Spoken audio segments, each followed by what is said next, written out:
Mula ulo, mukhang talampakan. Hanggang talampakan. Tara na! At makipag-ututang dila kay Laika Barista!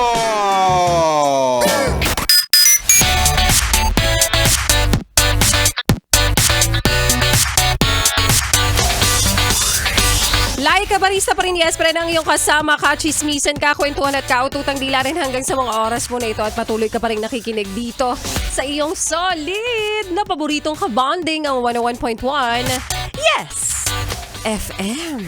Sa mga yes pre natin na nagme-message sa akin ngayon sa mga oras na ito, Laika Barista, yung boses mo, I know.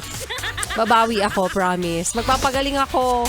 Masyado ko lang kasi talaga kayong mahal na mahal, parang gas.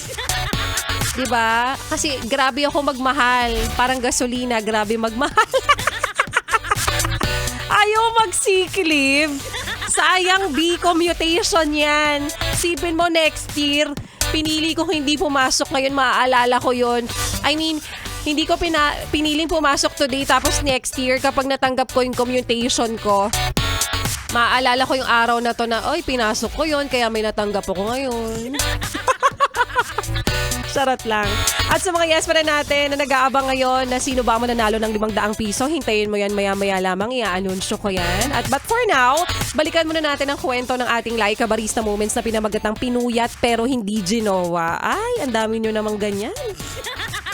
Nakwento nga ng mga taong pinaasa sa mga late night talks sa simpleng good morning, kumain ka na ba, mag-iingat ka, good night, matulog ka na, huwag ka magpapalipas ng gutom, at kung ano-ano pa, kaya naman na-fall ka.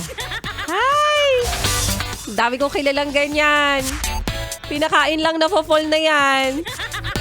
Tapos biglang nararamdaman na lang na nag-iiba na, nawawala na siya ng gana.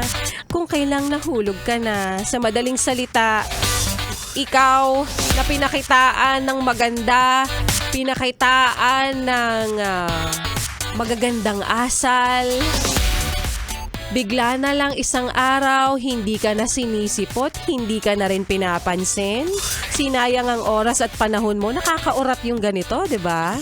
Inspired ka na, tapos biglang scammer naman pala. Kaya para sa iyo, yes, pre, na nararanasan ito, hindi naman kita masisisi kung sakaling sa susunod na panahon o sa susunod na may magpaparamdam sa'yo, magiging choosy ka na.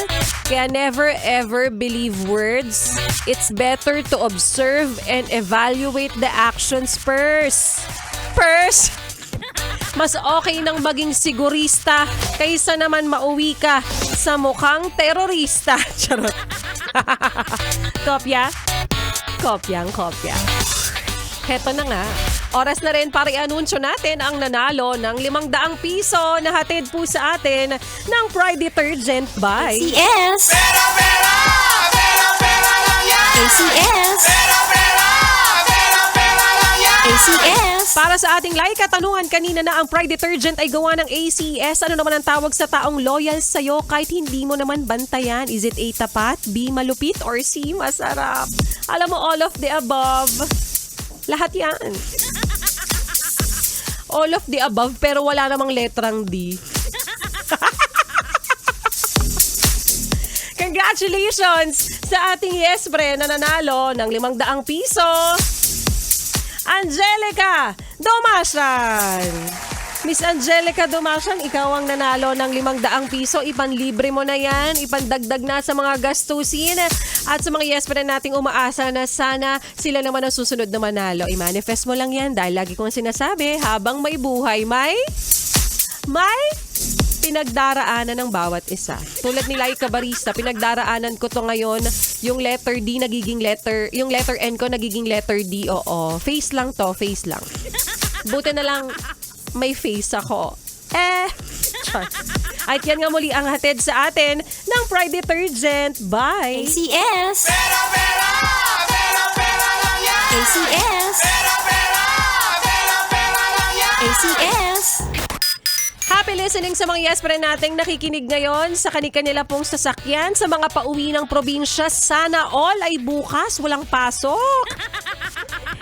Jason Zerapion, Renante Amper, Maria Grace Romero, May Buela. Sabi niya manifesting na manalo. May nanalo ka na.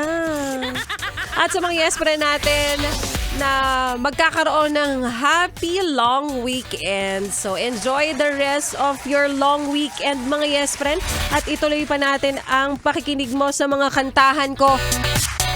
Ngayon pong araw ng Thursday, para sa mga may pagtingin pero hindi magawang umamin, here's Pagtingin by Ben and Ben dito pa rin sa iyong solid na paboritong kabanding, 101.1 Yes FM Solid.